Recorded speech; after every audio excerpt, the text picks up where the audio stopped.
Thank you, honourable members. Please be seated. Announcements none. Papers have been made. Questions? Mr. Deputy Speaker, my PNQ this morning to ask the Doctor, the Honourable Minister of Health and Wellness, whether in regard to the COVID-19 pandemic, he will state the A, number of patients intubated on medical ventilators at the ENT hospital in October 2021, indicating the number thereof having 1, been discharged alive, been transferred to another health institution, and 3, passed away. The number B, the number of positive tested persons having passed away over the period 8th to 14th November 2021, indicating the number whose death has been attributed to COVID-19 and the number having passed away at home. C, number of persons having been tested positive through PCR tests and rapid antigen tests, respectively, over the period 8th to 14th November 2021. And D, the stock of remdesivir vials held by his ministry as of today. Honourable Minister, please. Mr. Deputy Speaker, sir, allow me in the first instance to convey my deepest sympathy to the bereaved families, including those of the 2 health frontliners. I also wish to extend my support to persons who have been victims of this pandemic. Mr. Deputy Speaker, sir, as the House is aware, in accordance to our preparedness plan for COVID-19, the new ENT hospital was converted into a dedicated treatment center for COVID-19 patients. The hospital has a bed capacity of 120, including a specialized ICU ward of 26 bed capacity with all necessary amenities and facilities. Mr. Deputy Speaker, sir, with regard to part A of the question, I'm informed that the number of patients intubated on medical ventilators at ENT hospital for the month of October 2021 was 24. I'm also informed that 171 patients were successfully provided with treatment by being placed on high-flow oxygen, thereby avoiding intubation and ventilation, which are the last resorts of treatment. This enabled 91 patients to be discharged from ENT in the month of October 2021. Mr. Deputy Speaker, sir, with regard to part 1 of the question, 2 patients have been extubated and fully recovered. With regard to part 2 of the question, I'm informed that none of these patients has been transferred to another health institution. As regards to part 3 of the question, I'm also informed that 22 patients have passed away. Mr. Deputy Speaker, sir, out of these 24 patients, deceased patients, 18 were not vaccinated, 5 were fully vaccinated, and 1 has a single dose only. And the 22 had several comorbidities. Out of the other 2 patients, 1 had a skull fracture from a road traffic accident, and 1 had severe medical condition. With regard to part B of the question, the number of COVID-19 positive patients having deceased in the period from 8th to 14th October 2021 is 99. Out of these, 62 cases have been attributed to COVID-19 and 1 patient died at home. The House may wish to be informed that out of the 99 patient deaths, 37 deaths were not attributed to COVID but to other pathologies. Out of the 37 deaths not due to COVID-19, there are 6 persons who passed away at home. Mr. Deputy Speaker, sir, with regard to part C of the question, the number of persons having been tested through PCR test, both in the public and private testing centers, stand at 19,663 for the period of 8 to 14th November 2021. Of these, 1,332 were found positive through PCR test as regard to rapid antigen test for the period of 8 to 14th November 2021. In our public testing center, same stands at 28,016, out of which 10,206 were found positive. I'm informed that during the same period, that is from 8th to 14th November, 798 patients fully recovered, including 20 from ENT. Mr. Deputy Speaker, sir, with regard to part D of the question, I'm informed that presently my ministry has a stock of 71 vials of remdesivir. 10 vials are at ENT hospital and 1 at G2 hospital. A stock of 60 vials is at Central Supply Division. Mr. Deputy Speaker, sir, at our last sitting on 9th November 2021, I've informed the House of the present protocol followed by my ministry for the treatment of COVID-19 patients and the different medications being used in accordance with international guidelines. Mr. Speaker, sir, today it is the third PNQ address to me since the resumption of the Parliament on 26 October 2021. It is indeed fitting, as it is our duty, to clarify issues which are pertinent to the public. We have always adopted a transparent and well-thought communication line, which has evolved throughout the various stages of the sanitary situation in Mauritius. COVID-19 is indeed about adapting and readapting to a new normal and is ever evolving situation. Mr. Deputy Speaker, sir, however, if there is one thing that has not evolved, it is the despicable attitude of some towards this pandemic. I am today convinced that the sanitary situation is being utilized by some who will recognize themselves as a veil to do cheap and dangerous politics. We are now used to such issues, but at least out of respect to our citizens, those who recognize themselves should disclose their shameful interest.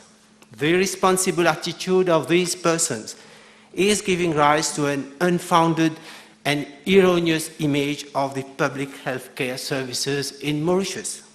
It is legitimate to inquire about deaths, and we do sincerely understand the grief of the bereaved families. People are passing away from COVID-19 around the world. But in Mauritius, there is no exception.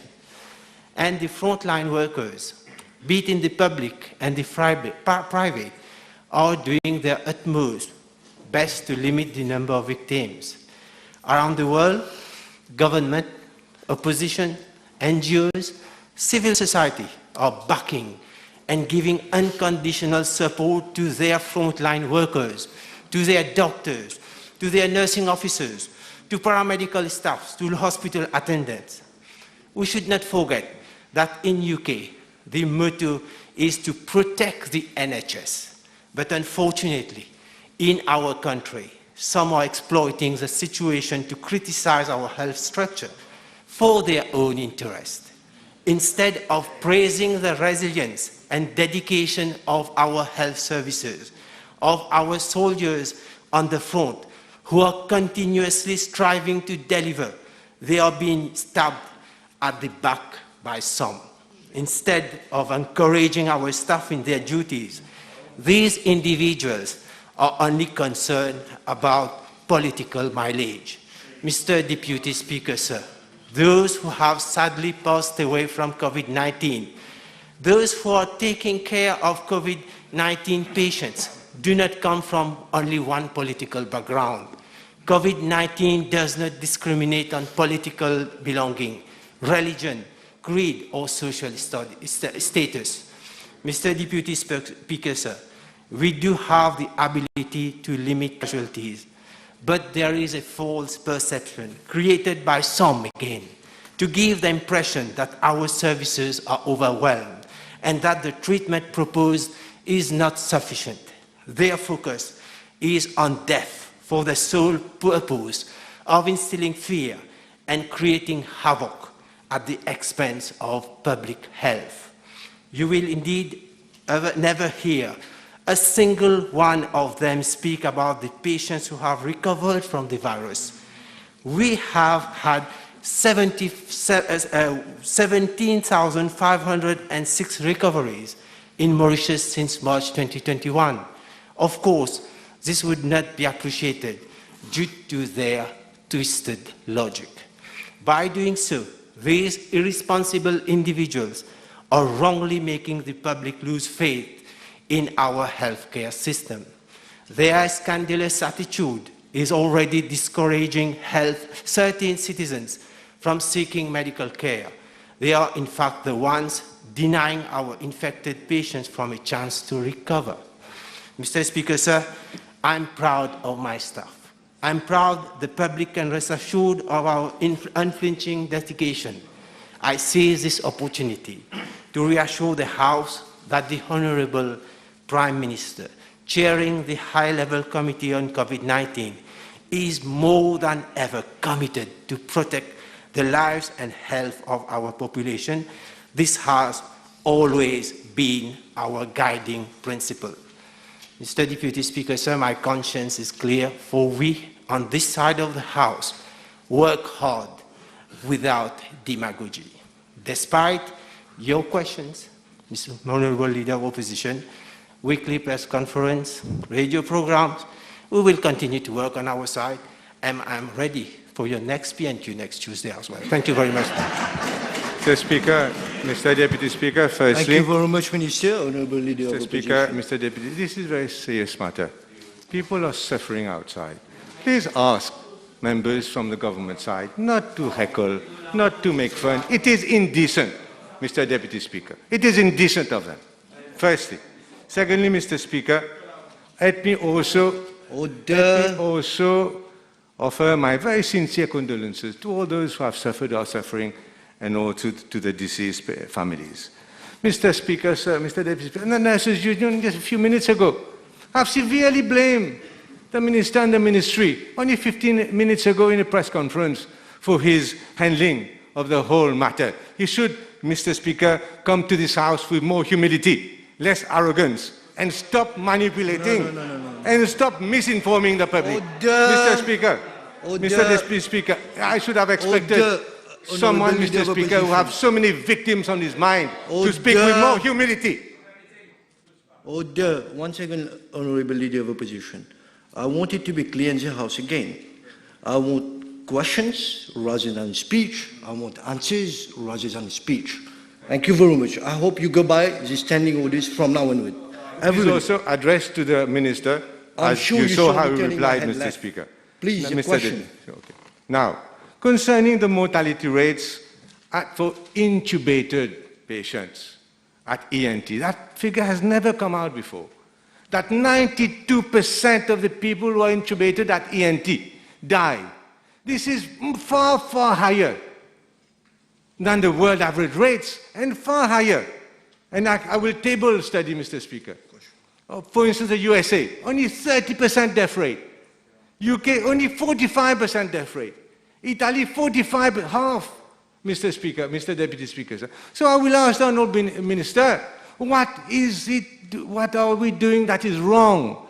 Why is it that twice the percentage, twice the number of bodies are being carried away from ENT, ICU, intubated, than what should be?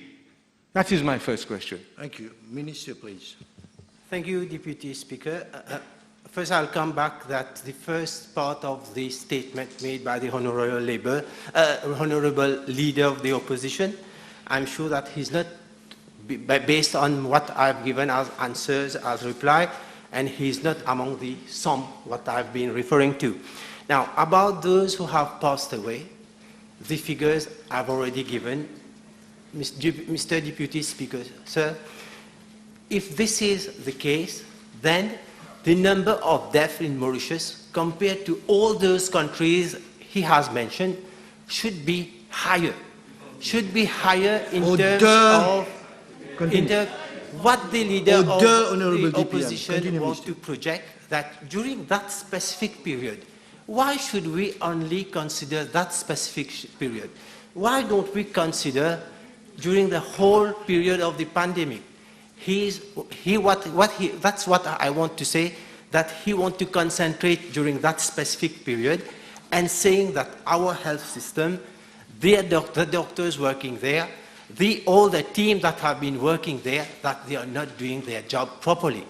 Mr. Deputy Speaker, sir, before a patient is placed on ventilators, I've already stated that these patients come to ENT not in an emergency state. They do reach ENT in a state where tests are being carried out and there are other treatments being done to them. That's why you don't have the number of patients put on ventilators. That also has to be the question.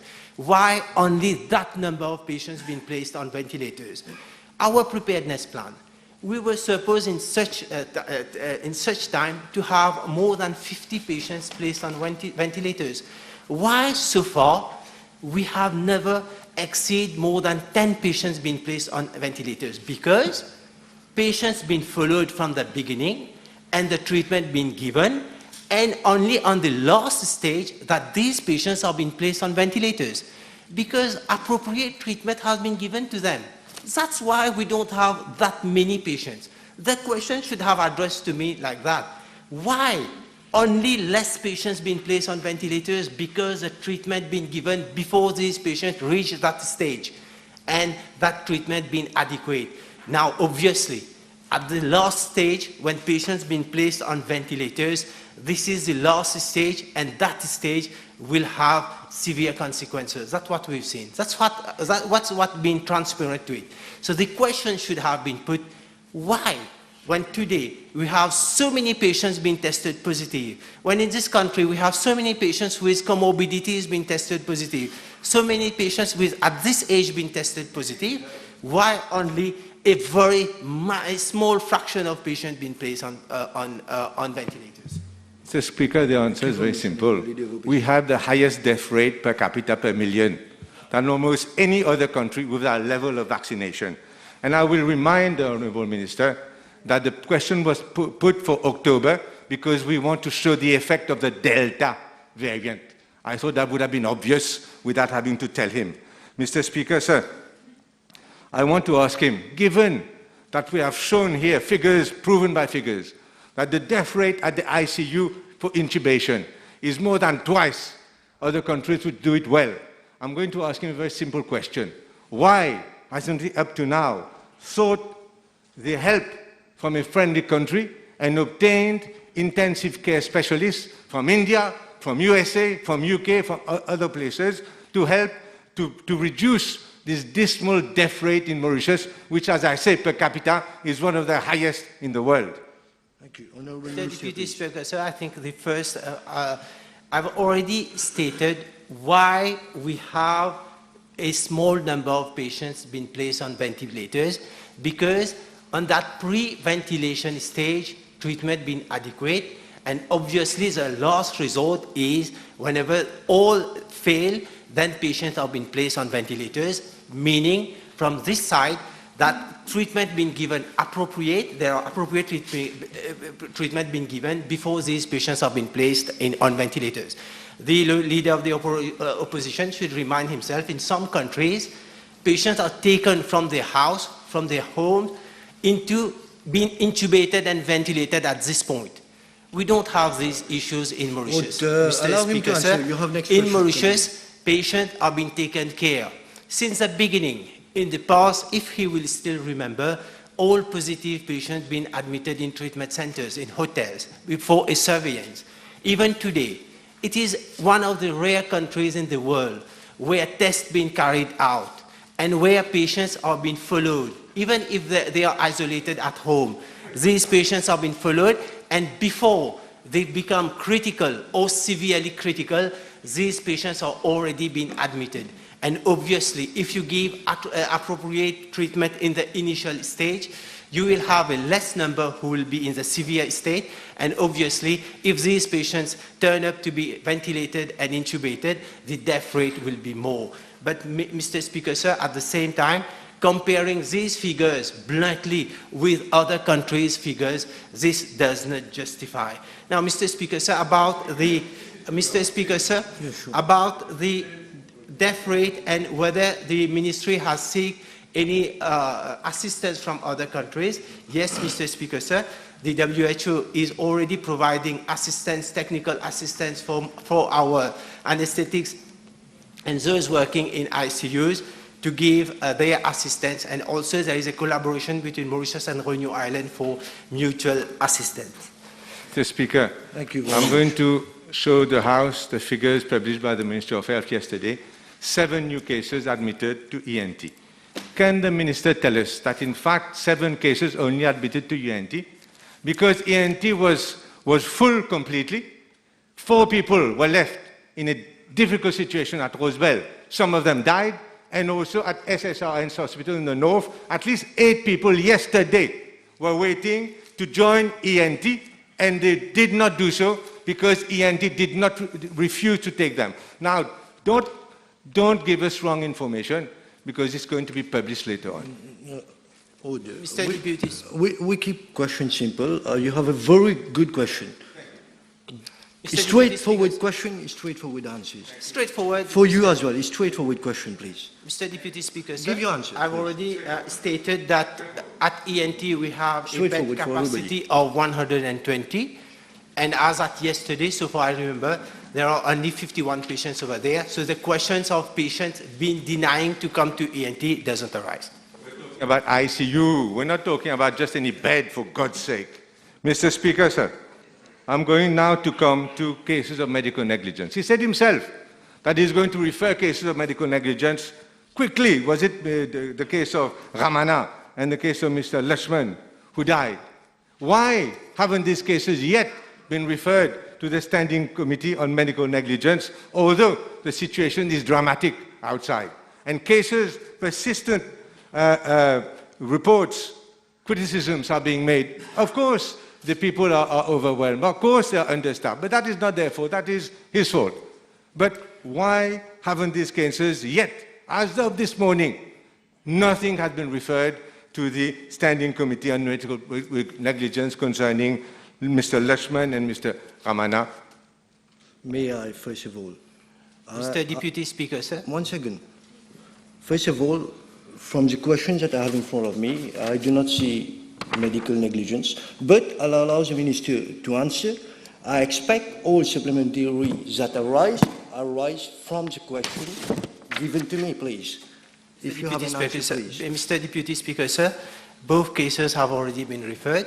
I will advise the Leader of Opposition to check his source and to officially write to us. We'll give the date when the cases was referred and not to rely on unreliable sources. Mr. Speaker, sir, again, I will just state out that in the different hospitals, we do have ICU beds to cater patients with COVID, because these patients do have COVID as well as other medical conditions. So the treatment being given in the different hospitals, be it at G2 Hospital, SSR, already all those hospitals, in fact in all the hospitals, provisions have already been made to cater patients in ICU. I stated it again clearly, in ICU, and where you have all the specialties being present to look after these cases. Thank you, Mr. Minister. Speaker, I maintain what I've said about ICU being full, and I maintain about what I've said about no case of Lakshman and Ramana referred to the Standing Committee. Mr. Speaker, now I'll come to the figures, which don't make any sense to anyone, which is publishing every day. I'll come to these figures, Mr. Speaker. Has he taken note of what Dr. Musango said in the DEFI recently, clearly showing that the Ministry is misreporting the number of positive cases? And I would also, on the same subject, refer the Honourable Minister to the WHO guidelines as far as deaths are concerned, deaths due to COVID. And it is clear there that whenever someone is COVID positive, the case should be, except in rare exceptional circumstances, be declared and accounted for as a death due to COVID. Therefore, again, Mr. Speaker, his own figures as to number positive, number of deaths are wrong and manipulated, Mr. Speaker. Mr. Deputy Speaker, sir. Yes, I'll again maintain that what I said, cases have been referred to Medical Negligence Committee, and that our ICU still have bed capacities, have places to admit patients. Now, secondly, about the reporting. Mr. Deputy Speaker says the reporting of the death is being done based upon the WHO guidelines. He can again confirm it, and this is not in Mauritius, even all around the world, that death due to COVID is being already, we have been doing it since the beginning. There is no manipulation of figures, and those who have the death is due to COVID is already has been reported. Thank you. Honorable Leader of Opposition. No Speaker, I like to refer the Honourable Minister to what Dr. Musango said in public, that in fact the figures are not accurate and underreported. I'd like to ask the Honourable Minister now concerning a practical issue. Persons attending the COVID testing centres, the flu clinics, are tested positive, yet they are allowed to return home in crowded buses. Well, how is it that this practice is being allowed, and what is he proposing to do to stop that? Mr. Deputy Speaker, so again, I'll come to what the representative, WHO representative in Mauritius said, that the PCR test are the gold standard confirmed test that somebody is suffering from COVID-19. And the rapid antigen test, it gives you an indication. By a PCR test, we can determine whether this patient, at what stage of infection he is, based upon some values in that PCR test. In a rapid antigen test, we can't determine that value. Mr. Deputy Speaker, sir, at the same time, for the rapid antigen test, being given that we are a population who's already vaccinated, more than 70% of the population being vaccinated, obviously, there will be transmission among this population. But the severity of the illness, what we have been discussing, we have been debating, is very less. We should admit that 98% of those who've been tested by RAT, they are all asymptomatic. They are patients who are asymptomatic. They are patients who have no symptoms or very mild symptoms. What interests us is those patients who will develop severe symptoms. Those patients, we need to be followed. We have to follow them carefully. We have to follow them from the beginning they get this illness. We should not always forget that the comorbidities. We should not also forget about the age of these patients. So that's why the policy is to give that real statistics of those who are PCR positive. Thank you. Honorable I will table, with your permission, an article published in Défi Media, and this is what Dr. Musango says.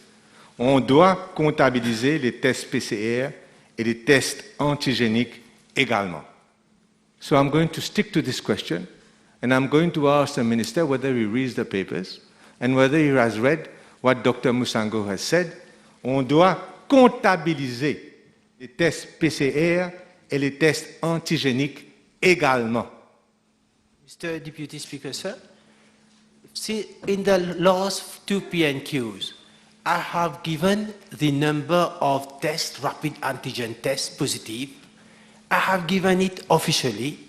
It is up to any authorities to account these tests. These tests, we will not account it. Well, all the authorities, I've given it in the first PNQ, I've given the figures of the rapid antigen test. Last time also I've given it. Today also I've given it during that period. So any authorities wish to account it, to comptabiliser, they are free to do it. We don't have any problem of doing it. If tomorrow you're going to ask me, in the next PNQ, you'll ask me again, what are the number of tests being done? I will give the numbers.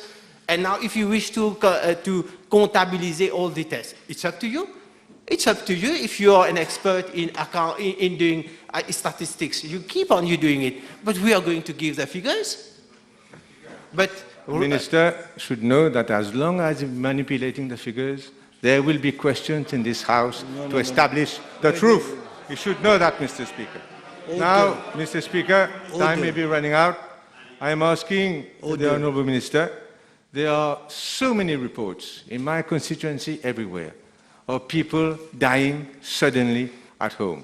He himself given the figure, I think, of 7 in October. Now the figure, no doubt, has increased substantially again last few days. What is he going to do to stop this unfortunate happening of people dying suddenly at home of COVID, obviously? May I, first of all, we cannot make any allegation as to manipulation. Answer the question. After that, you have a last question as per the time.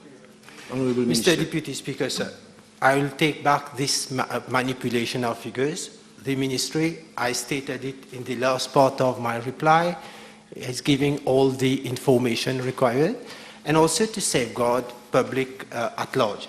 But at the same time, I also referred to those some who wanted to build political mileage on this issue, and I believe that that is a reason why we are insisting on the figures. Mr. Deputy Speaker, sir, we should not forget that no one is been able, even the leader of the opposition, is not saying that, yes, we have been able to do the vaccination, and the vaccination has really protected 95% of the population. He's not coming and telling us that, you know, we have 24,000 disabilities in this country. Out of them, 12,000 are vaccinated. 6,000 are being, the vaccination is being carried out, and 6,000 people haven't been vaccinated. What is his contribution to help these people to get vaccinated? Unfortunately, he is going to talk about manipulation of figures, but his contribution as somebody who is in the public domain, he hasn't contributed at all. Mr. Deputy Speaker, sir, I'm not talking about manipulation of figures, but I wish also to know what is his contribution. Unfortunately, his contribution is equivalent to nil. No, allow me first. We do not go as to conduct of any honourable members in this House. This is the last question. Be very short, otherwise I'm mindful to end it exactly on time. Thank you, Mr. Speaker. Thank you for putting him in his place. Mr. Speaker, no, I'm not I'm going to ask my last question. No, don't Whatever make any you comment. did, you did well. Everybody has to do their job in this House. Exactly. Last question, short question. Short and sharp, Mr. Deputy Thank Speaker. you very much. I'm going to do my bit. I'm going to ask Mr. Speaker whether, since this pandemic has been going on for some time now, getting worse and worse, people are dying, whether all through this time the Minister has thought of doing the decent thing, and offering his resignation to the President of the Republic of Mauritius, whether he has done so, and whether it has been refused, and if he has not done so, whether he can do so immediately this afternoon itself. Mr. Speaker, sir, I'll first come to that part of the question I did not reply, was that patients, there are many cases, and that's why the Prime Minister, once he came back to Mauritius on Thursday last, and on the same day, the high-level committee met. The Prime Minister has taken stock of all the situation, the number of cases, the death, and the treatment being offered. Based on all that, the Prime Minister have, with the high-level committee, obviously, taken the decision to put the measures, the restriction measures that have been in place. Especially we know that COVID-19, the propagation, the way people will get infected, how we can reduce the contamination. This has been the laudable, at this point of time, and to do that. And we know that after doing so, the number of people, the crowd that has been, for the last weekend, we have seen that it has come down, and we hopefully expect that cases correspondingly will start going down, and that will help the frontliners, the healthcare workers, to be able to look after those patients, be it COVID or not COVID, to continue to work.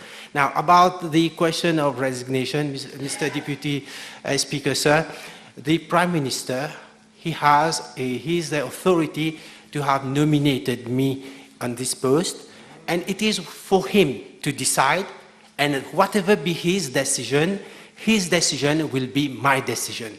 And we, on this side of the House, will respect our leaders. We don't take decision by ourselves. He is our leader. He has given me this opportunity, which I'm very much thankful to him. In these difficult times, Mr. Deputy Speaker, sir, he has been along with us, working day and night. And today, whatever, he can't hear this, Mr. Deputy Speaker, sir, because he can't be a leader like this, unfortunately. He can't be. That's why he has to give. Let the Prime Minister decide about my designation as whatever. Let him.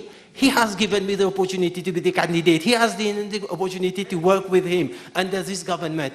This is his job, and it is not the job of the leader of the opposition. Thank you very much, Mr. Deputy Speaker.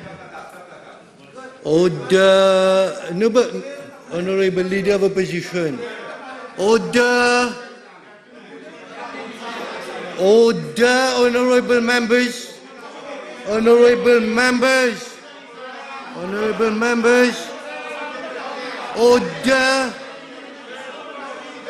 Order. Order, honourable Leader of the Opposition. Order, honourable Minister.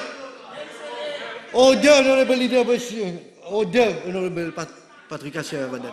Order, everybody. Thank you very much. It's time for serious work. Prime Minister, question time.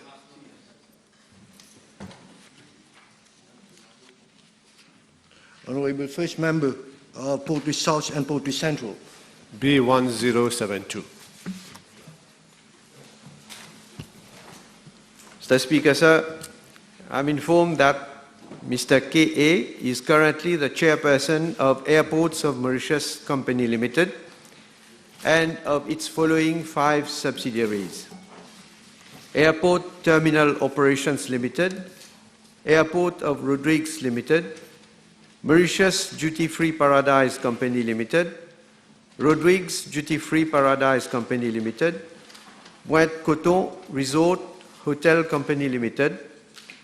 Mr. K.A. does not sit on the board of any parastatal bodies falling under the aegis of the Prime Minister's office. Supplementary. Yes. Can I ask the Honourable Prime Minister whether he does not consider it an issue of governance, being given that Mr. K.A. is the CEO of Airport Holding Limited, and at the same time, he is the chairman of 5 entities that the Prime Minister has listed himself, falling under his own holding. Honourable Prime Minister. No, there is no issue of governance as far as I have been informed. And if I can remind the Honourable Member, if there was an issue of governance, I think the government of the Labour Party should have taken note of an issue of governance. Because if we look at the past, there was one Mr. M.I.M.H., who was the managing director of the State Investment Corporation Limited. I hope you can recall who that person I'm talking about.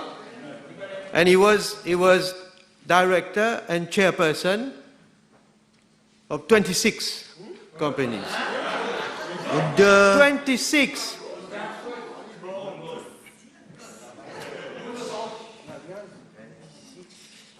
You've done, Mr. Prime Minister? In fact, many more than that, probably. But then there was, the Labour Party didn't see any issue of governance. Supplementary now? I think Probably I should be asking the question and you should reply. Sure. No. Or I hope question. the Prime Minister realizes that we are not comparing apple to apple. And let me explain to him why. Here we have the case of a holding under which there are some 10 to 14 subsidiaries. And Mr. K.A. is the CEO of that holding, and he is involved as chairperson of those subsidiaries that the Honourable Prime Minister has mentioned himself. He's being chairman at policy level. The case that the Prime Minister has just mentioned, I could not possibly answer because I was not a politician at that time. But what I can tell him, what I can tell him, the little knowledge that I have of the sector, we are not comparing apple to apple because the SIC was not those companies that maybe he has not given the name of the companies. But how do we know that these companies are subsidiaries of the SIC and not other companies falling in which SIC has invested in? Honorable First Member, with all due respect, questions. I myself didn't hear question. Your question. What is your question to the Prime Minister? Yes. I heard a speech. My question to the Honorable Prime Minister is as follows. Are we comparing apple to apple based on the explanation that I've given? Thank you very much. Honorable Prime Minister. Order. Honorable Prime Minister, please. Well, let me say first of all, Mr. Deputy Speaker, sir, he is obviously joined politics much later on probably, but I can recall he was also part of the government in the Labour Party. He was a consultant, or he was responsible for MID, something like that. And I hope you took interest in the business of the government at that time. I hope you knew what was happening, especially with regard to SIC. But since you like apples, let me give you another apple. Another apple. If you can recall, in the case of Mr. RDNR, you can mention the name if you want. He was also a chairperson of the State Investment Corporation Limited and chairperson of 7 subsidiaries. Now, you are saying that you can't compare apple. You are hoping that I will be comparing apple with apple. It is apple with apple, because this company has got subsidiaries, and I've mentioned in my answer. They are the subsidiaries of the, well, I must have my answer somewhere anyway. Yes. So the Airport of Mauritius Company Limited has those following subsidiaries which I mentioned. And in the case of SIC, it is the same thing. It is the SIC being the main company having a number of subsidiaries, with the CEO, Mr.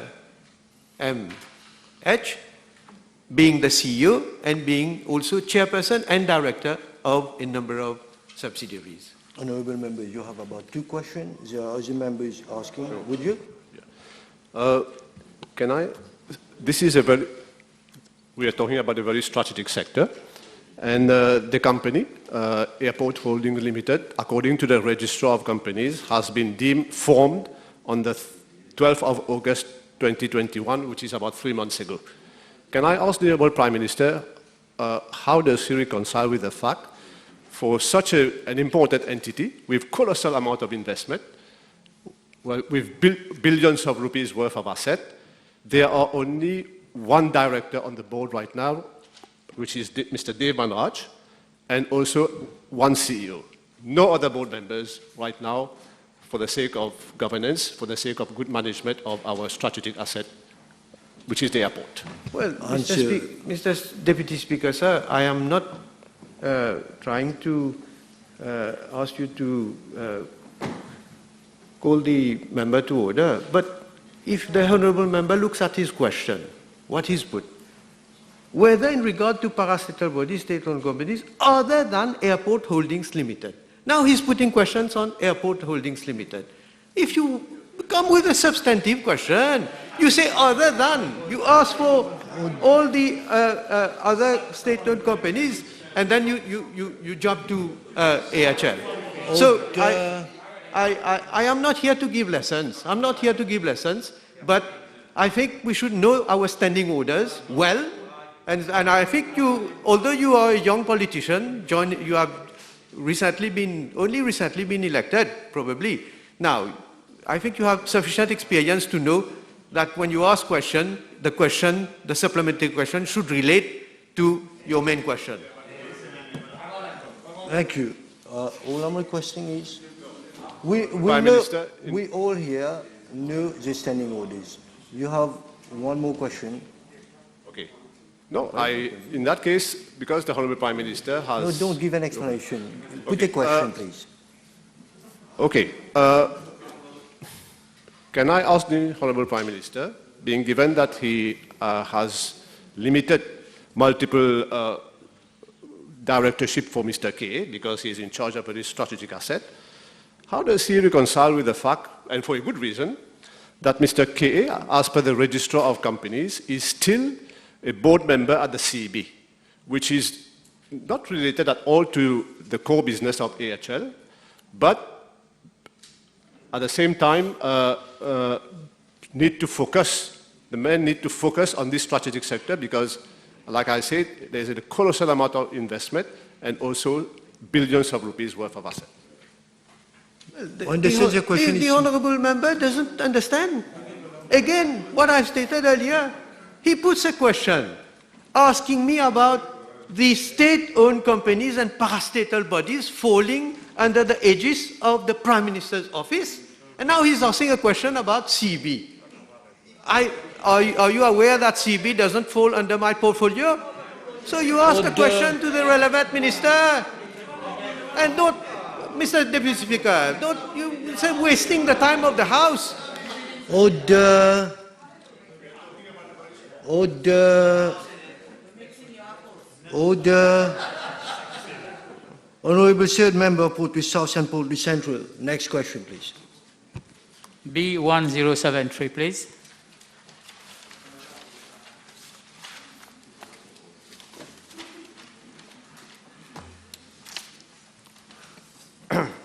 Mr. Speaker, sir, I am informed by the Acting Commissioner of Police that the reward scheme for informers is in force since long.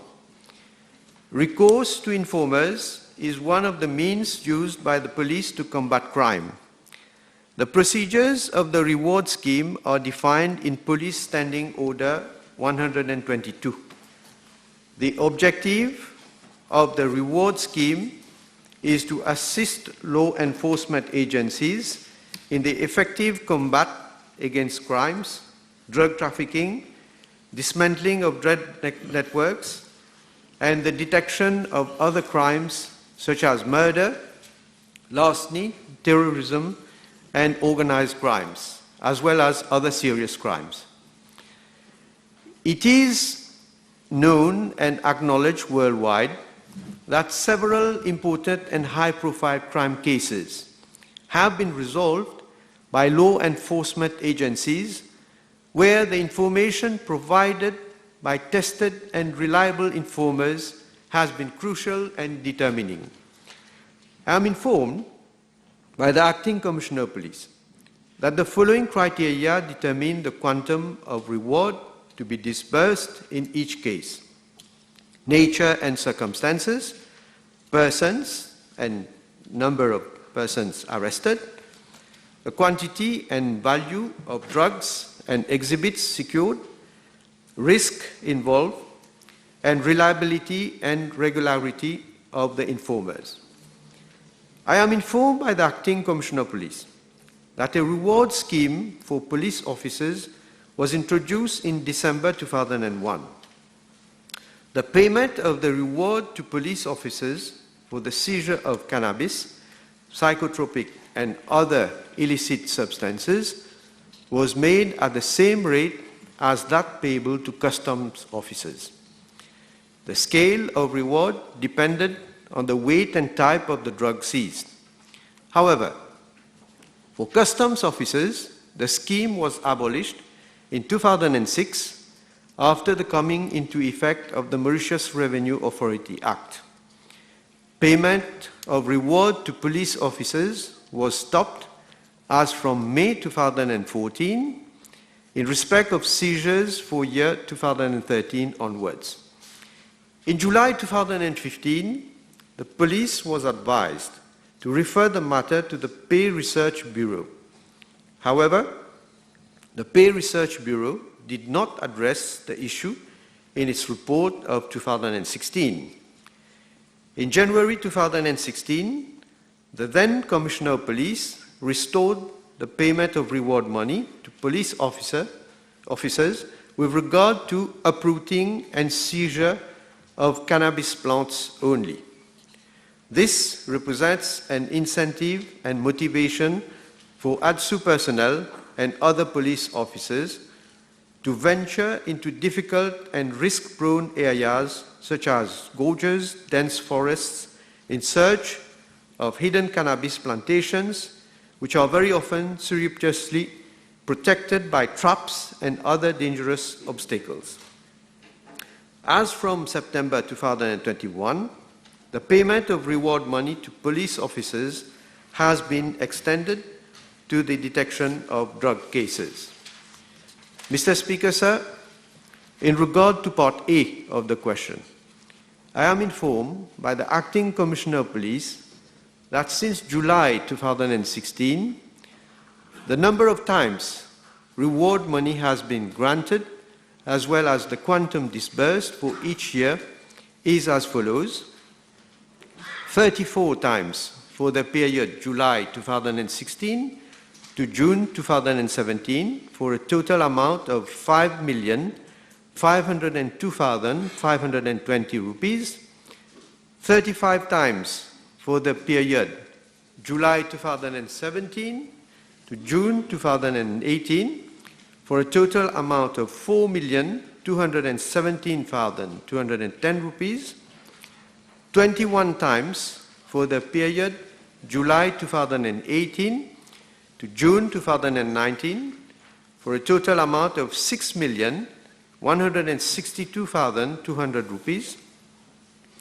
18 times for the period of July 2019 to June 2020, for a total amount of 5,365,847 rupees and 75 cents, 12 times for the period July 2020 to June 2021, for a total amount of 1,339,340 rupees, and 12 times for the period July 2021 to date, that is till the 11th of November 2021, for a total amount of 2,835,800 rupees. Regarding Part B of the question, I am also informed by the Acting Commissioner of Police that reward money is disbursed in respect of inter alia, drug offences, murder and larceny cases. Mr. Speaker, sir, as regards Part C of the question, I am informed by the Acting Commissioner of Police that the procedures for the payment of reward money to informants and police officers are as follows.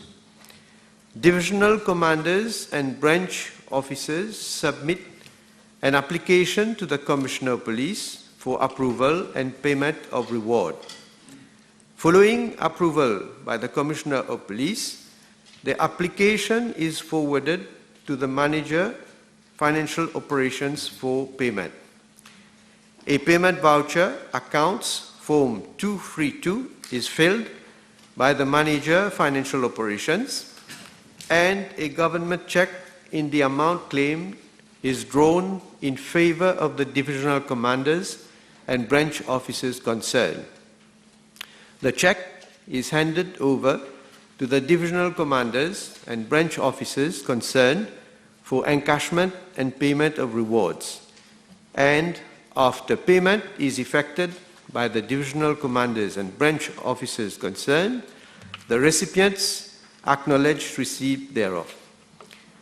The Commissioner of Police has the prerogative and discretion to either approve, reject, or review the amount of reward money recommended. Thank you, Honourable Prime Minister. Supplementary, please. Thank you, Honourable Prime Minister.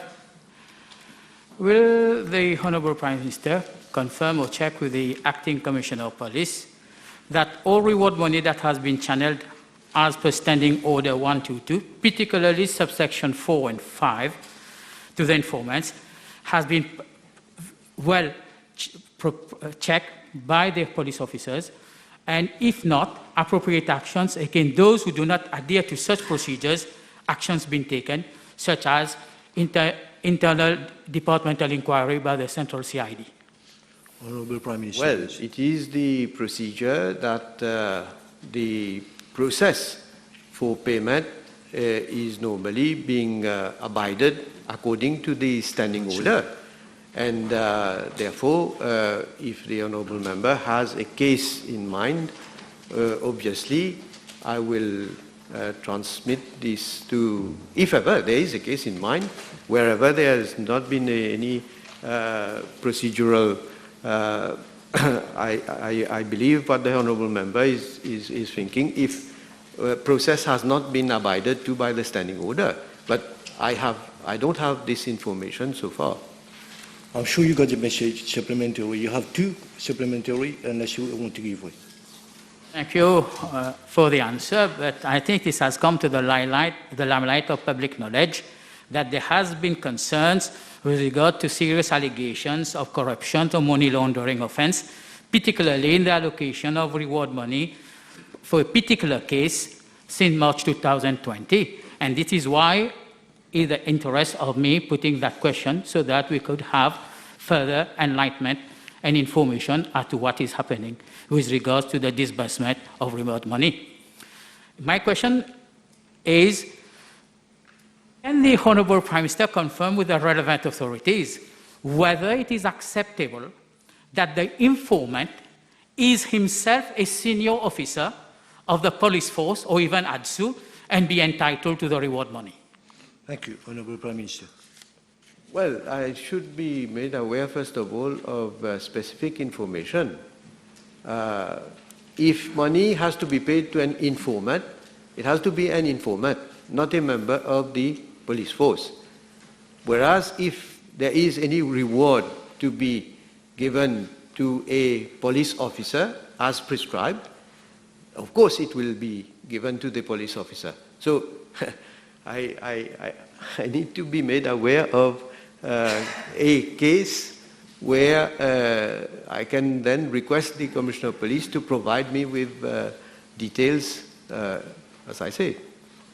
I'm sure you understood, name to be given in private. Last question. Yes. Thank you, Your Honour. The Honourable Prime Minister gave us a very detailed account of the amount disbursed from 2016 to 2021. Information that has been brought in public arena and have gathered so far is that in 2017-2018, approximately 3.8 million rupees have been disbursed to informants. Can the Honourable Prime Minister seek clarification with the Acting Commissioner of Police as to the number of secret receipts? And here I made it very clear, we are not looking for the identity of informants. The secret receipt as stipulated by the Standing Order 122 and subsection 45, whether these secret receipts have been assigned and kept in custody. Thank you. Well, this is the normal procedure. They should be kept, they should be checked by the persons in authority. And I can also, but it's good for me to say also that you mentioned about a particular period. Yes, I have answered and I've given you all the details. But this, scheme about reward money being paid doesn't date back from 2014. It dates back from, as I stated in my answer, I think from 2001 or 2000. And when I look at what has been disbursed in the past, let me give, for example, two cases from January to December 2012, 4 million, out of a budget of 4.13 million rupees, 4,098,085 rupees were disbursed to informants. In January, from January to December 2013, out of a budget of 3.55 million rupees, 3,544,680 rupees. I have a list of all the information with regard to each year, how much was budgeted and how much has been disbursed also.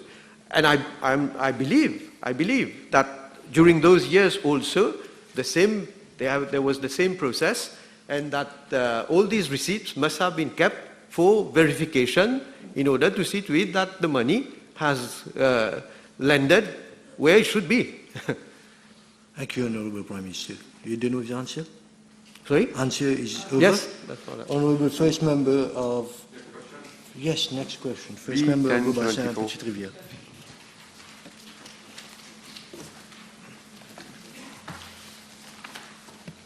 Mr. Speaker, sir, there are presently 14 advisors at the Prime Minister's office, namely Mr. Ram Prakash Mantura, Special Advisor, Mr. Mavendra Singh, Special Advisor, Sir Binod Basha, KTCMG FMIM, Senior Advisor, Mr. Kridev Bihari, Senior Advisor,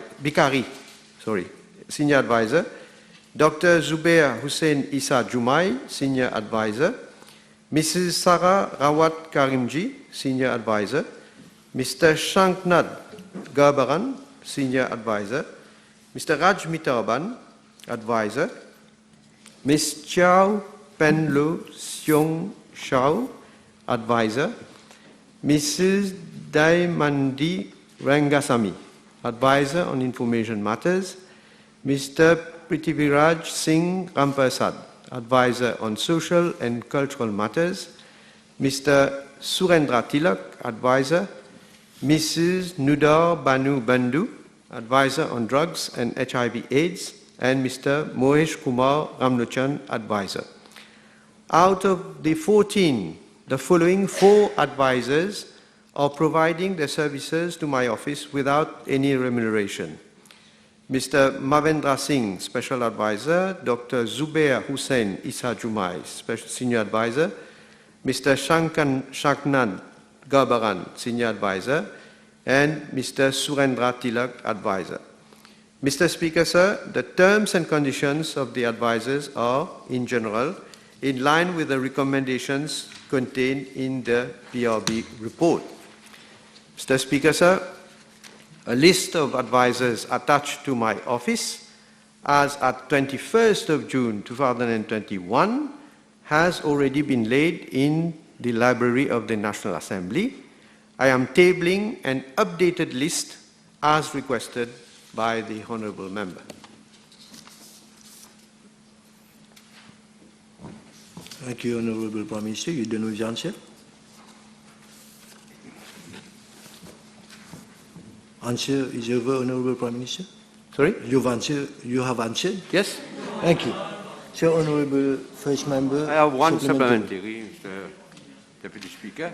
Can I ask the Prime Minister whether those who are working on a free basis, I can say free basis, voluntarily, whether they have been given other facilities, such as facilities as duty-free for purchase of car and other facilities by government?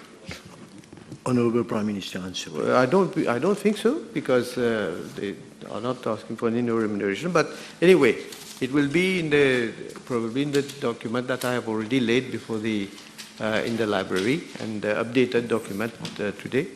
But well, I can say no. Another supplementary, if you have. Anybody else have a supplementary here? Honourable Jointo. Thank you, Mr. Deputy Speaker, sir. Can the Honourable Prime Minister enlighten the House whether former Prime Ministers, namely Paul Raymond Béranger or Dr. Navin Chandra Ramgoolam, had any advisors? Yeah. Well, it's good to compare. Honourable Minister, order, let's hear it. Let's not waste time. Order, let's not waste time. Let's hear the answer. Order. Honourable Prime Minister, please. Former Prime Minister Honourable Béranger had 20 advisors. And former Prime Minister Dr. Navin Chandra Ramgoolam had 21 advisors. But let me add also, Mr. Deputy Speaker, sir, the Honourable Member, Honourable Bhagwan, he was not Prime Minister, he was a Minister. He had 11 advisors. For himself, 11 advisors. Order. Order. Order. Honorable, next question. Honorable second member. Order. 1075. Order. Honorable. Honorable. 1075. Honorable members. Honorable first member of Bobassa Petite Rivière. Honorable Bagwan, please. Honorable first, second member of Port Louis South and Port Louis Maritime. Order, I want to hear. Honorable Bagwan, I want to hear. Honorable Prime Minister. This is not a moment of pride when I want to hear the Prime Minister. Answer, please, to the next question of Honorable. I have answered, but the Honourable Member should also not throw mud at advisors. Look what has happened in the... Look at... Order. Yes, but look at the case of Prakash Mantura. If you can remember what you said, what you've been saying in this House against him. Have you read the judgment? Have you read the judgment? I can quote part of the judgment. It's a shame that you've been throwing mud at him. Order. Order. Order, Vizier, please. Honorable member. Honorable Bagwan. Order. Order. Honorable. Continue, Honorable Bagwan. Continue. I want to hear you now. Because you should allow me to do my job. I've already recognized Honorable Utim for the next question. Do you have the next question? B 1075. Mr. Speaker, sir. In my reply to Parliamentary question B 210, at the sitting of 7th July 2020, I explained the groundworks that were being undertaken for a successful introduction and use of Creole language into the National Assembly. In this respect, the different stakeholders involved have pursued their actions. I am informed that following my reply to PQ B/210, the Creole-speaking union has set up a broad interinstitutional research project called Préparation terrain pour introduction Creole République Maurice dans Parlement. In this context, the collaboration of 5 public tertiary education institutions, namely the University of Mauritius, the University of Technology, the Open University of Mauritius, the Université de Mascareignes, and the Mauritius Institute of Education have been sought and obtained for the formal adhesion of their respective institutions to the project. Consequently, a steering committee called Comité Pilotage has been set up under the chair of Professor Arnaud Carpouran, OSK, to monitor the work of the following 4 subcommittees. Comité Terminologie. The purpose of this subcommittee is to develop a parliamentarian terminology in Creole Mauricien. This committee is co-chaired by Dr. Béatrice Antonio Françoise and Dr. Drita Hassamal, both from the Mauritius Institute of Education. The committee, following a collaboration with experts in terminology from the Bureau de la Traduction of Canada, has developed a methodology specific to the terminological aspect of the project. The stages of the ongoing work are as follows: identification of specific and related parliamentary terms via a monolingual text analysis software, proposition of equivalent specific and related parliamentary terms in Creole, and a validation of the proposed specific and related parliamentary terms in Creole with language specialists and specialists of the parliamentary sector. The objective is to have a list of terms which are specific or related to the Parliament and their equivalent in Creole. A Facebook page has also been created to enable all citizens to bring their collaboration to the terminological aspect of the project, and the next step will be a validation of the parliamentary terms with language specialists as well as specialists of the parliament sector. The second committee, Comité Variation Registrale.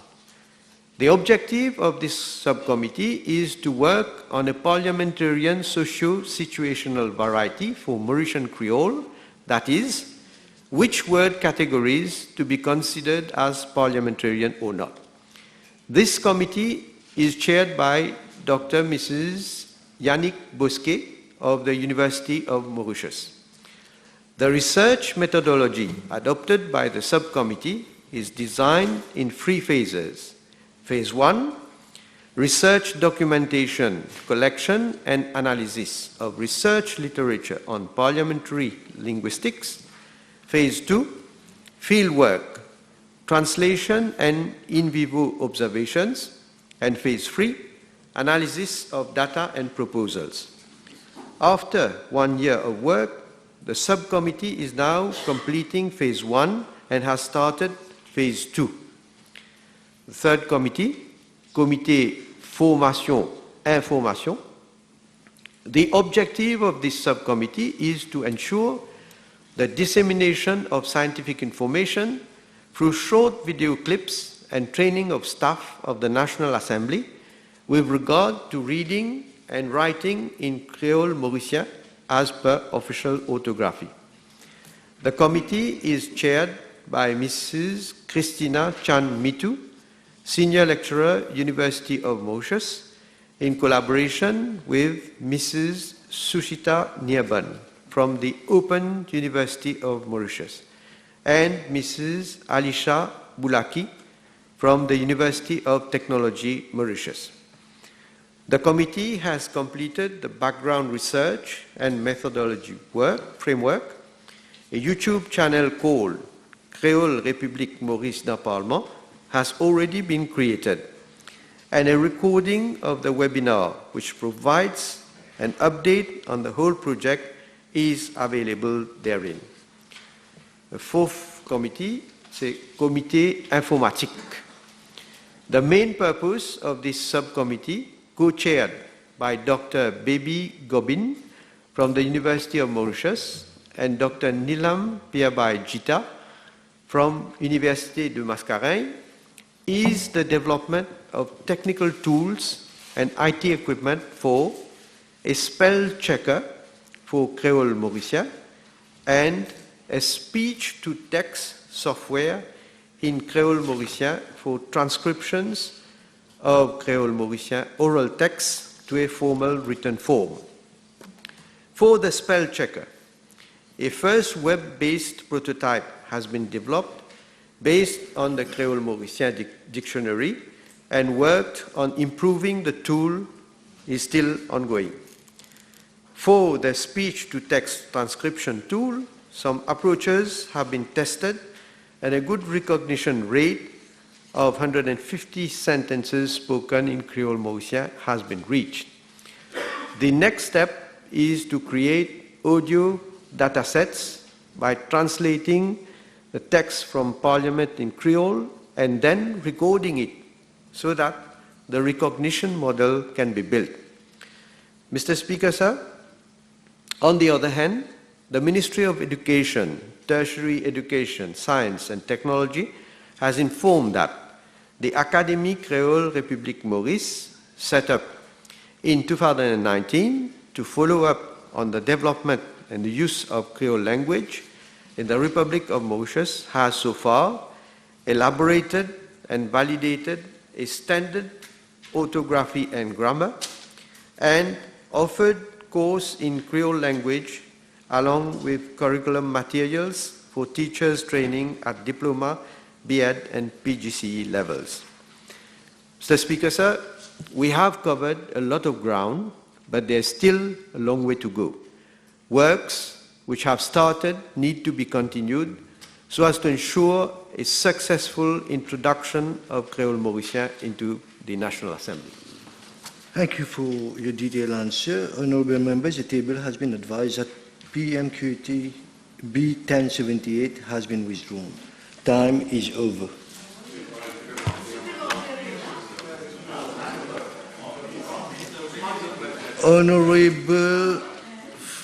Honorable members, the table has also been advised that PQB 1112 will be replied by Acting Minister of Environment, Solid Waste Management and Climate Change. PQB 1117 will be replied by the Honorable Minister of Land Transport and Light Rail, Minister of Foreign Affairs, Regional Integration and International Trade. PQ 1118 will be replied by Dr. the Honorable Minister of Health and Wellness.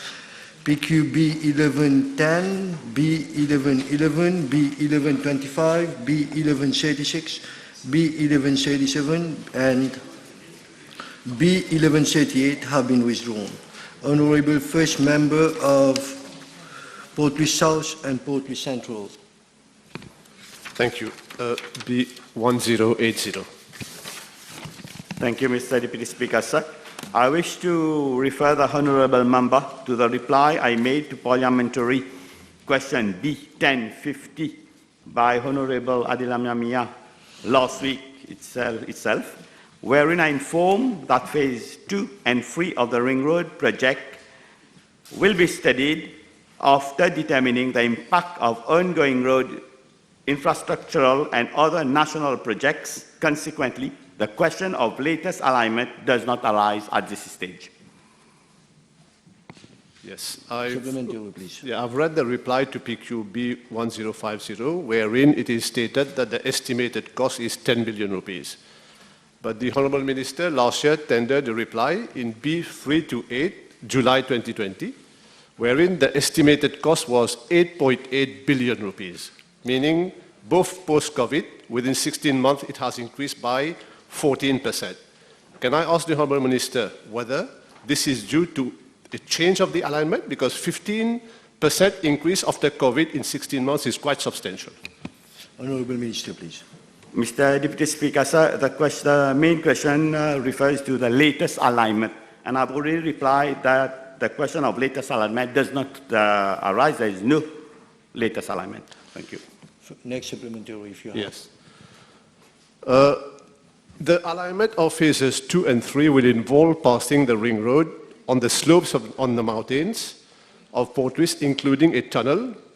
And in this respect, in reply to PQ 492 of 4 July 2017, the then Minister, Honorable Boda, undertook that a study that includes geotechnical investigation would be carried out in the months to come, meaning in 2017 or 2018.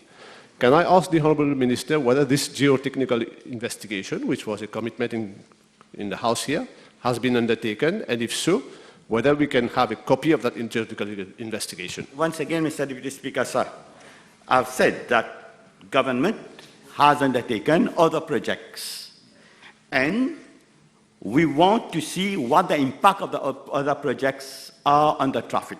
Then we will decide to study again the ring road. So far, the question doesn't arise. And a geotechnical test costs quite a lot of money. So we want to spend public money, public fund in a study that we don't know whether we're going ahead or not.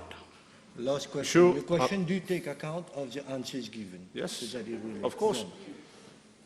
I'm sure the Honourable Minister will realize that the alignment, whom he said he won't be able to give details or whatever, has a lot of impact on the lives of people living in my constituency in the first place. I will talk about other places later, in Vallée-Pitot and Trengba, because these people are not being regularized insofar as their leases are concerned, and a lot of land is being locked to development because they are waiting for this issue to be resolved. And in the context, the Ministry of Housing and Land is also embarking on 12,000 housing units. This issue of alignment, although it's not important to him at this stage, is important to the people living there. Question. We are discussing with those having issues, those land that has been landlocked for instance, we are talking to those people, and we are a government that listen to what people are saying out there, and we are taking into consideration those calls, and we are acting on it. Thank you, Minister. Next question, Honourable First Member. B1081. Mr. Deputy Speaker, sir, I wish to inform the House that the proposed project consists of the construction of a multi-sport complex at Port Louis, and not to the proposed construction of a multi-sport complex in Ward 4, Port Louis specifically. The project has been high on the priority list of infrastructural projects of my ministry. Funds allocated in the estimates of my ministry have been used for consultancy services in order to enable the kickstart of the project. Following a bidding exercise, the contract for consultancy services for the construction of a multi-sport complex at Port Louis was awarded to Mega Design Limited on 13 December 2018.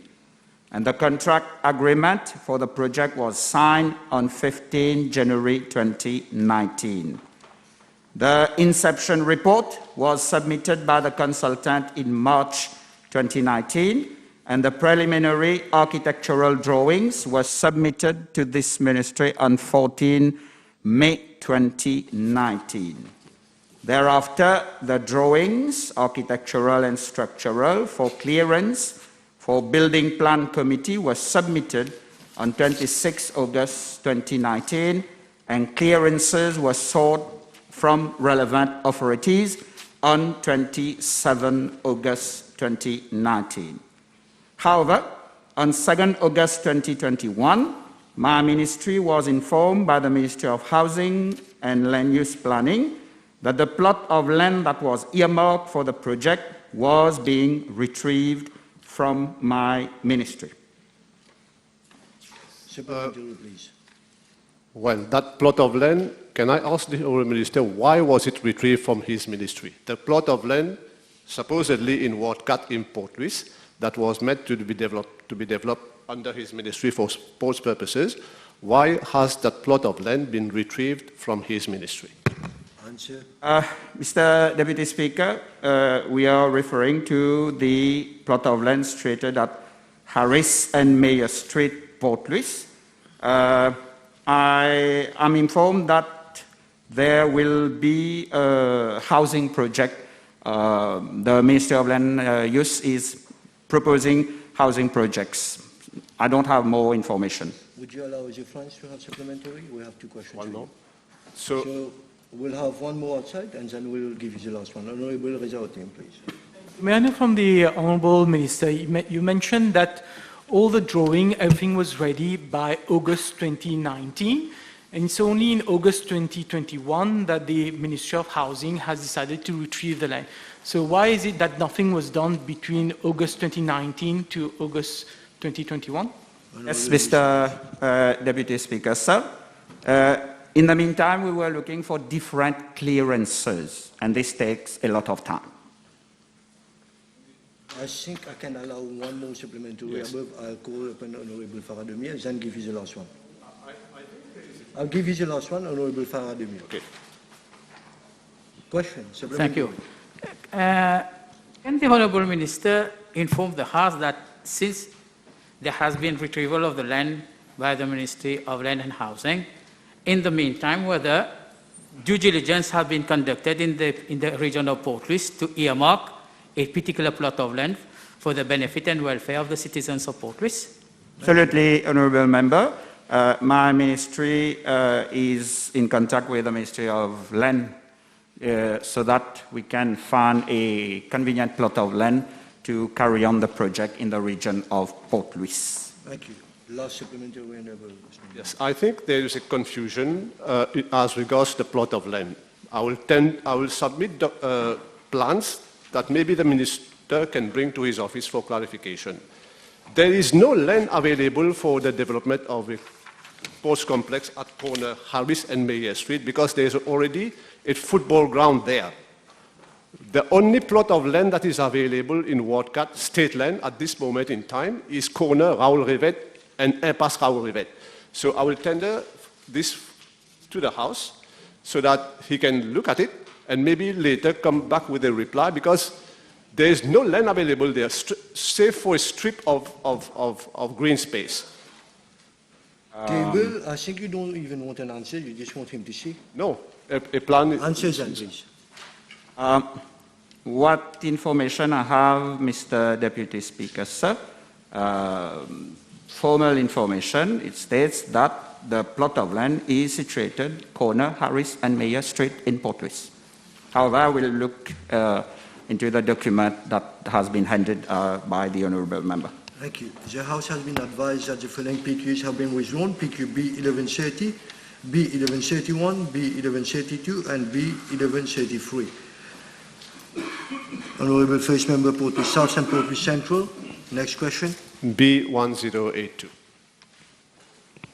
Mr. Deputy Speaker, allow me to seize this opportunity to reassure the House and, of course, the Honourable Gentleman that this unprecedented mega project has been conceived to respond effectively and, as far as possible, equitably to housing demand across the whole island of Mauritius.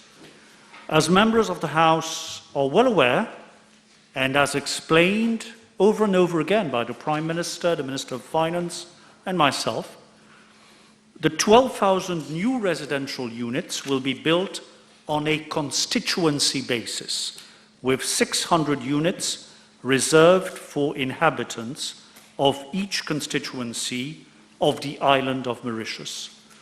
Identification of suitable buildable sites over the whole island has been, Mr. Deputy Speaker, sir, a complex and time-consuming exercise. Unfortunately, in some constituencies, including constituencies referred to in the question of the Honourable Member, it has not been possible to secure adequate land for this project. Government is addressing this issue by identifying sites closest to those constituencies, and the new residential units will be reserved for inhabitants of the said constituencies. I am informed that the regions referred to in the question may concern constituency numbers 1, 2, and 3. In that regard, and as things presently stand, the NSLD proposes to proceed as follows. For constituency number 1, new housing sites at Pointe-aux-Sables and Coromandel. For constituency number 2, new housing sites at Belle Village, Raoul Rivet Street, Vallée-Pitot, and Arsenal. For constituency number 3, new housing sites, at Arsenal and Richter. This government, Mr. Deputy Speaker, is committed to ensuring that the right to a decent housing for each citizen of Mauritius, irrespective of the region or the constituency where he resides, is not only recognized as a theoretical principle, but is translated into practice. Thank you, Mr. Deputy Speaker. Supplementary, please. Yes, thank you. I welcome the sites of Belle Village and Arsenal, but I would like to ask the Honourable Minister about the one at Raoul Rivet, which was once earmarked, and I'm convinced about it based on the plans that I've just submitted, was reserved for a sports complex. So we are doing a housing project, which is good, in place in lieu of sports complex, which is really needed in the region. Can I ask the Honourable Minister to kindly have consultation with the people there? Because I've met them over the weekend, I somehow felt, based on answers tendered by the Minister of Sports before, during Committee of Supply, that this land has been withdrawn. Can consultation be engaged with the people of Ward 4 to see whether this is what they really need, because Belle Village is quite okay if people of Wardcat and Trangbao and Vallée-Pitot and Plainvert can have housing units there. Mr. Deputy Speaker, I have explained that this has been a long process and we need to move forward. We need to have moved forward. We've considered all the different possibilities and I've listed the sites where we are going forward with the construction of social housing. Of course, with my colleague, Minister of Youth and Sports, and in government, we discussed the priorities for the different constituencies. And if the Honourable Gentleman has any suggestions as to other sites that are available, which we have not seen, despite all the work done over these years, then he's most welcome to submit to us his suggestions. We'll allow Honourable Amos. Thank you, Mr. Deputy Speaker, sir. In his answer, the Minister mentioned constituency number 1, that land has been identified at Pointe-aux-Sables. Can we have more details? Do you have the exact location of where land has been identified in Pointe-aux-Sables? And you also mentioned Coromandel as constituency number 1, so Coromandel is not in constituency number 1. You mentioned Belle Village in constituency number 2. Belle Village is in constituency number 1. So can I have some detail on these two places for Pointe-aux-Sables and Belle Village? Yes, it would be premature at this point in time to identify precisely in the House the location and the extent of each plot of land, because that is liable to be altered, both the sites and the extent of land. There is a long process. Consultants have been appointed, there will be soil tests, there will be design, and as a function of all of these elements, the sites, the location and the size will be finalized. As we know, the process is that government will use state land wherever state land is available. Government will use land belonging to parastatals or state-owned companies wherever and whenever possible. And then government will consider acquiring private land where there is no other alternative. This process is ongoing. I have also explained that there are a number of constituencies where we have not been able so far, as things stand, to find an extent of land adequate for the construction of 600 housing units. And we do not want to construct all 600 housing units on one and the same plot of land, for obvious reasons.